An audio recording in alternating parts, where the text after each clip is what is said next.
Hi ಸ್ನೇಹಿತರೆ, ಯಾರಾದರೂ competitive ಎಕ್ಸಾಮ್ಗೆ ತಯಾರಿ ನಡೆಸ್ತಿದ್ದಾರಂದರೆ ತಪ್ಪದೆ ಈ ಒಂದು ವಿಡಿಯೋನ ನೋಡಿ. ಯಾಕಂದರೆ ಇಲ್ಲಿ ಕರೆಂಟ್ ಅಫೇರ್ಸ್ ನೀಡಲಾಗುತ್ತಿದೆ ನೋಡಿ. ಪ್ರತಿನಿತ್ಯ ಕರೆಂಟ್ ಅಫೇರ್ಸ್ಗೆ ಸಂಬಂಧಿಸಿದಂಥ ಮಾಹಿತಿಯನ್ನು ನಮ್ಮ ಒಂದು ಯೂಟ್ಯೂಬ್ ಚಾನಲಲ್ಲಿ ಹಾಕ್ತಾ ಇರ್ತೀವಿ. ತಪ್ಪದೇ ಈ ಒಂದು ವಿಡಿಯೋನ ಕೊನೆವರೆಗೂ ನೋಡಿ. ಇವತ್ತಿನ ಒಂದು ತಾರೀಕು ಅಂದರೆ 5/3/2026 ಒಂದು ಪ್ರಮುಖ ಪ್ರಚಲಿತ ಘಟನೆಗೆ ಸಂಬಂಧಿಸಿದಂಥ ಮಾಹಿತಿಯನ್ನು ನೋಡಿಕೊಳ್ಳೋಣ.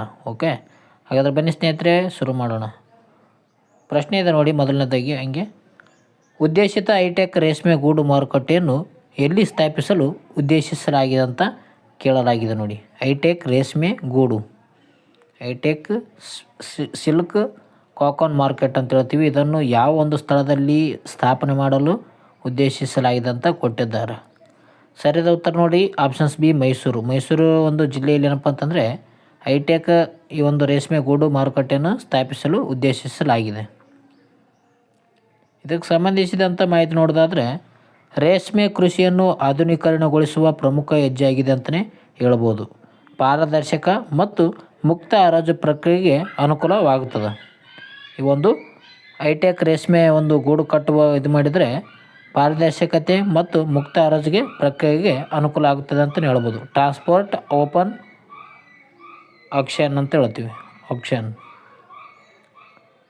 ಸ್ಥಳೀಯ ಒಂದು ರೇಷ್ಮೆ ಉದ್ಯಮದ ಬಲವರ್ಧನೆ ಕೂಡ ಆಗುತ್ತದೆ. ಅಂದರೆ ಈ ಒಂದು ರೇಷ್ಮೆಯಿಂದ ಸೀರೆಯನ್ನು ತಯಾರು ಮಾಡ್ತಾರಲ್ಲ, ಅದಕ್ಕೆ ಉದ್ಯಮದ ಕೂಡ ಬಲವರ್ಧನೆಗೊಳ್ಳುತ್ತದೆ ರೇಷ್ಮೆ ತಯಾರು ಮಾಡಲು. ಈ ಭಾಗದ ಸಾವಿರಾರು ರೈತರು ಮತ್ತು ರೇಷ್ಮೆ ಚಿಕ್ಕಣಿಗಾರರಿಗೆ ಬೆಂಬಲ ಕೂಡ ಸಿಗುತ್ತದೆ ಅಂತ ಹೇಳ್ಬೋದು.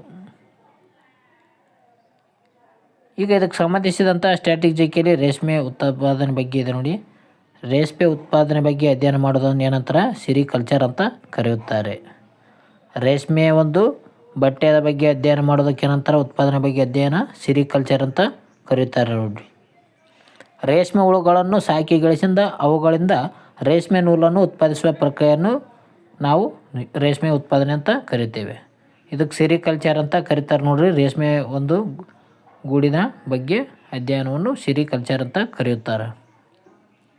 ಅದರಲ್ಲಿ ರೇಷ್ಮೆಯಲ್ಲಿ ಕರ್ನಾಟಕದ ಒಂದು ಪಾಲು ಏನದಪ್ಪ ಅಂತಂದ್ರೆ, ಭಾರತದಲ್ಲಿ ಒಟ್ಟು ರೇಷ್ಮೆ ಉತ್ಪಾದನೆಯಲ್ಲಿ ಕರ್ನಾಟಕ ಮೊದಲ ಸ್ಥಾನದಲ್ಲಿದೆ ಅಂತಲೇ ಹೇಳ್ತೀವಿ ನಾವು.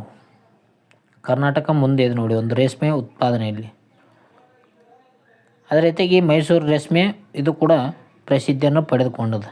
ಮೈಸೂರು ಸಿಲ್ಕ್ ತನ್ನದೇ ಆದ ಭೌಗೋಳಿಕ ಒಂದು ಸೂಚ್ಯಂಕ ಹೊಂದಿರುವ ಮೈಸೂರು ಭಾರತದ ರೇಷ್ಮೆ ಪರಂಪರೆಯ ಒಂದು ಹೆಮ್ಮೆಯ ಪ್ರತೀಕ ಅಂತಲೇ ಹೇಳ್ಬೋದು. ಮೈಸೂರು ರೇಷ್ಮೆ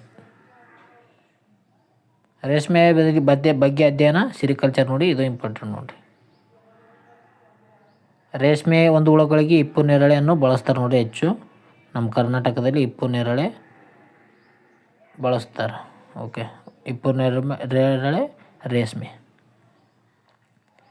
ಮುಂದಿನ ನ್ಯೂಸ್ ನೋಡೋಣ. ಕ್ವಶನ್ ಕೊಟ್ಟಿದ್ದಾರೆ ನೋಡ್ರಿ. ಭಾರತವು ಹೆಚ್ಚುವರಿಯಾಗಿ 5 S-400 ವಾಯು ರಕ್ಷಣಾ ವ್ಯವಸ್ಥೆಗಳನ್ನು ಯಾವ ದೇಶದಿಂದ ಖರೀದಿಸಲಾಗುತ್ತಿದೆ?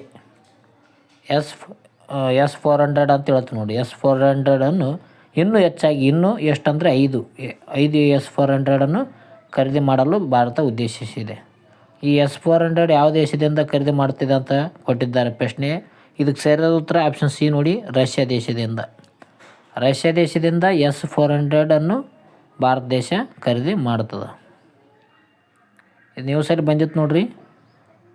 ಈ ಒಂದು S-400 ಖರೀದಿಗೆ ರಕ್ಷಣಾ ಒಂದು ವ್ಯವಸ್ಥೆ ಏನಂದರೆ ಒಪ್ಪಂದ ಸಹಿ ಹಾಕ್ಯದ, ಒಪ್ಪಿಗೆ ನೀಡಿದೆ ಅಂತ ಹೇಳ್ತೀವಿ.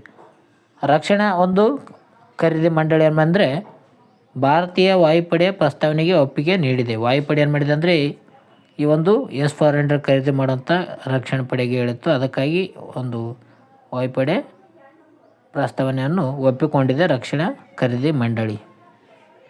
ಇದಕ್ಕೆ ಕಾರಣ ಏನಪ್ಪ ಅಂತಂದರೆ, ಪಶ್ಚಿಮ ಏಷ್ಯಾದಲ್ಲಿನ ಸಂಘರ್ಷಗಳ ಹಿನ್ನೆಲೆಯಲ್ಲಿ ಈ ಒಂದು ವಾಯು ರಕ್ಷಣೆಯ ತುರ್ತು ಅಗತ್ಯ ಇತ್ತು. ಅದಕ್ಕಾಗಿ S-400 ಕ್ಷಿಪಣಿಯನ್ನು ಖರೀದಿ ಮಾಡಬೇಕಂದ್ರೆ ಬ್ಯಾಲಿಸ್ಟಿಕ್ ಕ್ಷಿಪಣಿ ಮತ್ತು ಡ್ರೋನ್ ದಾಳಿ ಕೂಡ ಆಗುತ್ತಿದ್ದವು. ಪ್ರಸ್ತುತ ಭಾರತದಲ್ಲಿ 3 ವ್ಯವಸ್ಥೆಗಳಿದ್ದು ಶೀಘ್ರದಲ್ಲೇ ಒಟ್ಟು 5 ವ್ಯವಸ್ಥೆಗಳು ಸೇರ್ಪಡೆ ಆಗಲಿವೆ ನೋಡಿ. ಮುಂದಿನ ದಿನಗಳಲ್ಲಿ ಇನ್ನೂ 5 ಸೇರ್ಪಡೆ ಆಗಲಿವೆ. ಈಗ ಎಷ್ಟು ಅಂದರೆ ಭಾರತದಲ್ಲಿ 3 ಅವ, ಇನ್ನೂ 2 ಬರ್ತವೆ ನೋಡ್ರಿ. ನಿರ್ವಹಣೆ ಮತ್ತು ರಿಪೇರಿ ಜವಾಬ್ದಾರಿಯನ್ನು ಭಾರತೀಯ ಖಾಸಗಿ ವಲಯಕ್ಕೆ ವಹಿಸಲಾಗಿತ್ತು. ಅಂದರೆ ಈ ಒಂದು ಏನಾದರೂ ರಿಪೇರಿ ಬಂದರೆ ಅದು ಭಾರತೀಯ ಖಾಸಗಿ ವಲಯನೇ ರೆಡಿ ಮಾಡುತ್ತೆ ನೋಡ್ರಿ ಈ ಒಂದು S-400 ಕ್ಷಿಪಣಿಯನ್ನು. ಇದು ಯಾವ ದೇಶದಿಂದ ಖರೀದಿ ಮಾಡ್ತಿದ್ದೀವಿ ಅಂದರೆ ರಷ್ಯಾ ದೇಶದಿಂದ ಖರೀದಿ ಮಾಡ್ತಾಯಿದ್ದೀವಿ. ಇದು ಇಂಪಾರ್ಟೆಂಟ್ ನೋಡಿ. ಸ್ಟ್ಯಾಟಿಕ್ ಜಿಕೆಯಲ್ಲಿ ಎಕ್ಸ್ಪ್ಲೋಡೆಡ್ ಥೆರಫಿಮ್ ಅಂತ ಕೊಟ್ಟಿದ್ದಾರೆ ನೋಡಿರಿ. ಟ್ರಯಂಫ್ ಇದು ಮೇಲ್ಮೈಯಿಂದ ಗಾಳಿಗೆ ಚಿಮ್ಮುವ ಒಂದು ಅತ್ಯಾಧುನಿಕ ಕ್ಷಿಪಣಿ ರಕ್ಷಣಾ ವ್ಯವಸ್ಥೆ ಆಗಿದೆ. ಅಂದರೆ ಸರ್ಫೇಸ್ ಟು ಏರ್ ಅತ್ಯಾಧುನಿಕ ಒಂದು ಕ್ಷಿಪಣಿ ವ್ಯವಸ್ಥೆ ಇದು S-400. ಏಕಕಾಲದಲ್ಲಿ ಬಹು ಗುರಿಗಳನ್ನು ನಾಶಪಡಿಸುವ ಸಾಮರ್ಥ್ಯವನ್ನು ಇದು ಹೊಂದಿದೆ. ಅದೇ ರೀತಿಯಾಗಿ ರಕ್ಷಣಾ ಖರೀದಿ ಮಂಡಳಿ ಬಗ್ಗೆ ನೋಡೋದಾದರೆ ಇದು ರಕ್ಷಣಾ ಸಚಿವರ ನೇತೃತ್ವದಲ್ಲಿ ಕಾರ್ಯನಿರ್ವಹಿಸ್ತದೆ. ಇದು ಭಾರತೀಯ ಸಶಸ್ತ್ರ ಪಡೆಗಳ ರಕ್ಷಣಾ ಖರೀದಿಯ ಅತ್ಯುನ್ನತ ತೀರ್ಮಾನ ಕೈಗೊಳ್ಳುವ ಒಂದು ಸಂಸ್ಥೆಯಾಗಿದೆ ನೋಡಿ. ಯಾವುದಂದರೆ ರಕ್ಷಣಾ ಖರೀದಿ ಮಂಡಳಿ. ಏನಾದರೂ ಖರೀದಿ ಮಾಡ್ಬೇಕಂದ್ರೆ ಇದರ ಒಂದು ರಕ್ಷಣಾ ಖರೀದಿ ಮಂಡಳಿಯಿಂದ ಒಪ್ಪಿಗೆಯನ್ನು ಪಡಿಬೇಕಾಗ್ತದೆ. ಅದು ತೀರ್ಮಾನ ಮಾಡಿದ ಮ್ಯಾಗ ಖರೀದಿಯನ್ನು ಮಾಡ್ಬೇಕಾಗ್ತದೆ ನೋಡಿರಿ. ರಕ್ಷಣಾ ಖರೀದಿ ಮಂಡಳಿ ಡಿಫೆನ್ಸ್ ಅಕ್ವಿಷನ್ ಕೌನ್ಸಿಲ್ ಅಂತ ಹೇಳ್ತೀವಿ ನಾವು. ಈ ಒಂದು ಸಂಸ್ಥೆ ಏನು ಮಾಡ್ಬೇಕಂದ್ರೆ ಒಪ್ಪಿಗೆ ನೀಡಬೇಕು. ಬೇರೆ ದೇಶದಿಂದ ಏನಾದರೂ ರಕ್ಷಣಾ ಪಡೆಗೆ ಸಂಬಂಧಿಸಿದಂಥ ವ್ಯವಸ್ಥೆಗಳನ್ನು ಖರೀದಿ ಮಾಡ್ಬೇಕಂದ್ರೆ ಇದು ಒಪ್ಪಬೇಕು ನೋಡಿರಿ. ಮುಂದಿನ ಒಂದು ನ್ಯೂಸ್ನ ಪ್ರಶ್ನೆ ಇದೆ ನೋಡಿ. ಇತ್ತೀಚೆಗೆ ಭಾರತದೊಂದಿಗೆ CEPA ಒಪ್ಪಂದದ 7ನೇ ಜಂಟಿ ಸಮಿತಿಯನ್ನು ಯಾವ ದೇಶವು ನಡೆಸಿತು? 7ನೇ ಜಂಟಿ ಸಮಿತಿ ನಡೆಸಿದ ನೋಡಿ ಇತ್ತೀಚೆಗೆ CEPA. ಇದಕ್ಕೆ ಸರಿಯಾದ ಉತ್ತರ ಜಪಾನ್ ದೇಶ ನೋಡಿ. ಜಪಾನ್ ದೇಶ ಭಾರತದೊಂದಿಗೆ ಈ ಒಂದು CEPA ಒಪ್ಪಂದದ 7ನೇ ಜಂಟಿ ಸಮಿತಿಯನ್ನು ನಡೆಸಿದೆ. ಸರಿಯಾದ ಉತ್ತರ ಯಾವುದು? ಜಪಾನ್ ದೇಶ ನೋಡಿ. ಜಪಾನಿನ ರಾಜಧಾನಿ ಟೋಕಿಯೋದಲ್ಲಿ ಈ ಒಂದು ಸಭೆಯನ್ನು ನಡೆಸಲಾಗಿತ್ತು. ಇದರ ಗುರಿ ಏನಪ್ಪ ಅಂತಂದರೆ ಮುಂದಿನ 5 ವರ್ಷಗಳಲ್ಲಿ 10 ಟ್ರಿಲಿಯನ್ ಯೆನ್ ಖಾಸಗಿ ಹೂಡಿಕೆಯನ್ನು ಆಕರ್ಷಣೆ ಮಾಡುವುದಾಗಿದೆ. 10 ಟ್ರಿಲಿಯನ್ ಯೆನ್ ನೋಡಿ. ಸೆಮಿಕಂಡಕ್ಟರ್ಗಳು, ಕೃತಕ ಬುದ್ಧಿಮತ್ತೆ ಮತ್ತು ತಂತ್ರಜ್ಞಾನ ವಲಯದಲ್ಲಿ ಸಹಕಾರ ಕೂಡ ನೀಡಲಾಗ್ತದೆ. ಉಭಯ ದೇಶಗಳ ನಡುವಿನ ವ್ಯಾಪಾರದಲ್ಲಿ ಸಮತೋಲನ ಕಾಯ್ದುಕೊಳ್ಳಲು ಒತ್ತನ್ನು ಕೂಡ ನೀಡಲಾಗ್ತದೆ. ಈ ಒಂದು ಸಭೆಯಲ್ಲಿ ಮಾತುಕತೆ ನಡೆದು ನೋಡ್ರಿ. ಇದರ ಗುರಿ ಏನಂದರೆ 5 ವರ್ಷಗಳಲ್ಲಿ 10 ಟ್ರಿಲಿಯನ್ ಯೆನ್ ಖಾಸಗಿ ಹೂಡಿಕೆಯನ್ನು ಆಕರ್ಷಣೆ ಮಾಡೋದಾಗಿದೆ ನೋಡಿ. ಬೇರೆ ದೇಶದಿಂದ ಅವರ ದೇಶದಲ್ಲಿ ಹೂಡಿಕೆ ಮಾಡುವುದು ಇದನ್ನು ಸಭೆ ನಡೆಸಿದರು ಜಪಾನ್ ದೇಶದಲ್ಲಿ. ಈಗ ನಾವು ಸ್ಟ್ಯಾಟಿಕ್ ಜಿಕೆಯಲ್ಲಿ CEPA ಎಂದರೇನು ತಿಳ್ಕೊಳ್ಳೋಣ. ಸಮಗ್ರ ಆರ್ಥಿಕ ಪಾಲುದಾರಿಕೆ ಒಪ್ಪಂದ ಅಂತ ಕರೆಯುತ್ತೇವೆ. ಇದು ಇಂಗ್ಲೀಷ್ನಲ್ಲಿ ಕಾಂಪ್ರಮೇಸಿವ್ ಎಕನಾಮಿಕ್ ಪಾರ್ಟ್ನರ್ಶಿಪ್ ಅಗ್ರಿಮೆಂಟ್ ಅಂತ ಹೇಳ್ತೀವಿ.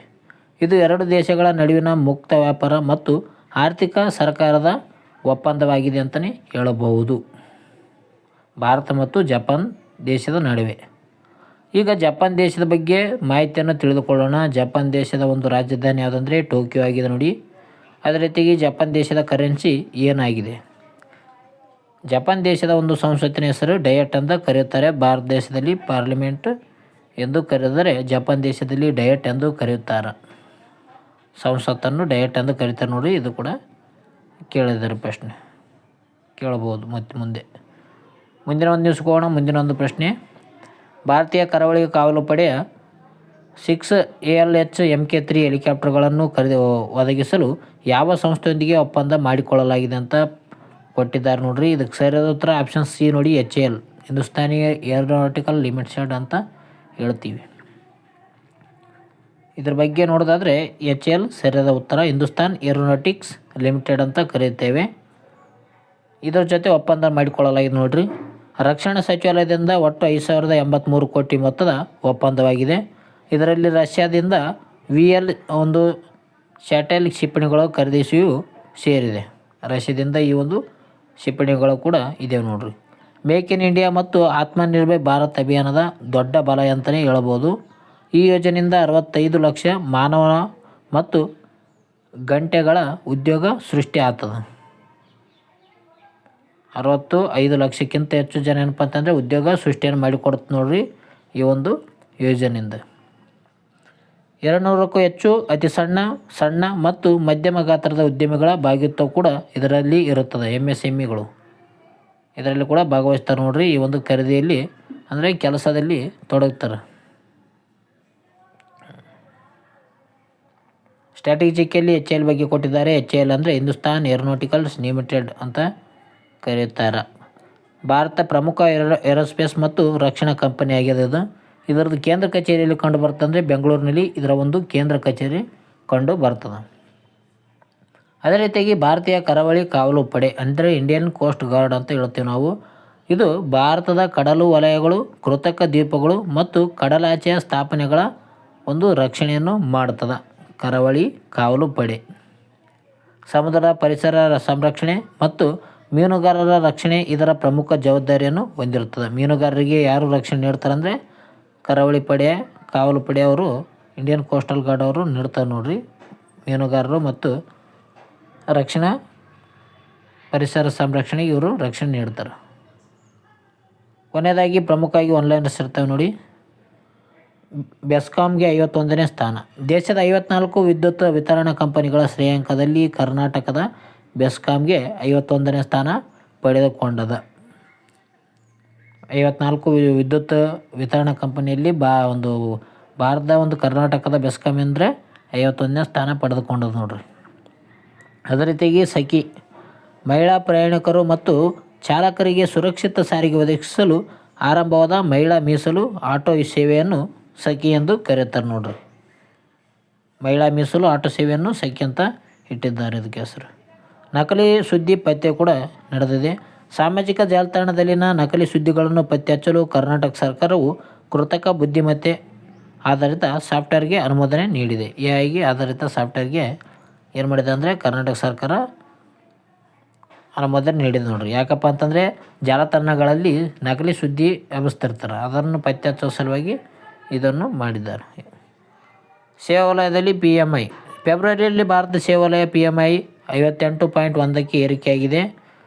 ಇದು ಚೀನಾದ ಒಂದು ಕಾರ್ಖಾನೆ ಚಟುವಟಿಕೆ 49ಕ್ಕೆ ಕುಸಿದಿದೆ ನೋಡಿ. ಅಂದರೆ ಭಾರತ ದೇಶ ಹೆಚ್ಚಾಗಿದೆ, ಚೀನಾ ದೇಶದ ಕಡಿಮೆ ಆಗಿದೆ. 49ಕ್ಕೆ ಕುಸಿದಿದ್ದು ನೋಡಿ. ಭಾರತದ 58.1ಕ್ಕೆ ಏರಿಕೆ ಆಗಿದೆ. ಇವೆಷ್ಟು ಏನಾಗಿದೆಪ್ಪ ಅಂತಂದ್ರೆ 5/3/2026 ಒಂದು ಪ್ರಮುಖ ಪ್ರಚಲಿತ ಘಟನೆ ಇದ್ದವು. ನಿಮಗೇನಾದರೂ ಈ ವಿಡಿಯೋ ಒಂದು ಇಷ್ಟ ಆಯಿತು ಅಂತ ಧನ್ಯವಾದವನ್ನು ತಿಳಿಸಿ. ಜೊತೆಗೆ ಇಂದಿನ ಪ್ರಚಲಿತ ವಿದ್ಯಮಾನಗಳ ವಿಡಿಯೋಗೆ ವೀಕ್ಷಿಸಿದ್ದಕ್ಕಾಗಿ ಎಲ್ಲರಿಗೂ ಧನ್ಯವಾದಗಳು. ಈ ಒಂದು ವಿಡಿಯೋ ಇಷ್ಟ ಆಗಿತ್ತಂದರೆ ಕಮೆಂಟ್ ಮೂಲಕ ಸೂಪರ್ ಅಂತ ಹಾಕಿ ಮುಂದಿನ ವಿಡಿಯೋನ ಮಾಡೋಣ. ಜೊತೆಗೆ ನಿಮ್ಮ ಸ್ನೇಹಿತರು ಕೂಡ ಈ ಒಂದು ವಿಡಿಯೋನ ಶೇರ್ ಮಾಡಿ. ಅದೇ ರೀತಿಯಾಗಿ ನಿಮ್ಮ ಅನಿಸಿಕೆಯನ್ನು ಕೂಡ ಕಮೆಂಟ್ನಲ್ಲಿ ತಿಳಿಸಿ. ಓಕೆ, ಮುಂದಿನ ವಿಡಿಯೋದಲ್ಲಿ ಸಿಗೋಣ ಫ್ರೆಂಡ್ಸ್. ಯಾವ ಥರ ವಿಡಿಯೋ ಬೇಕಂತ ಅದು ಬೇಕಾದರೂ ಕೂಡ ಕಮೆಂಟ್ ಹಾಕಿ. ಯಾವುದಾದ್ರೂ ವಿಷಯದ ಮೇಲೆ ಬೇಕಂದರೆ ವಿಷಯ ಕೂಡ ಮಾಡೋಣ. ಓಕೆ ಫ್ರೆಂಡ್ಸ್, ಮುಂದಿನ ವಿಡಿಯೋದಲ್ಲಿ ಸಿಗೋಣ. ಟೇಕ್ ಕೇರ್, ಬಾಯ್.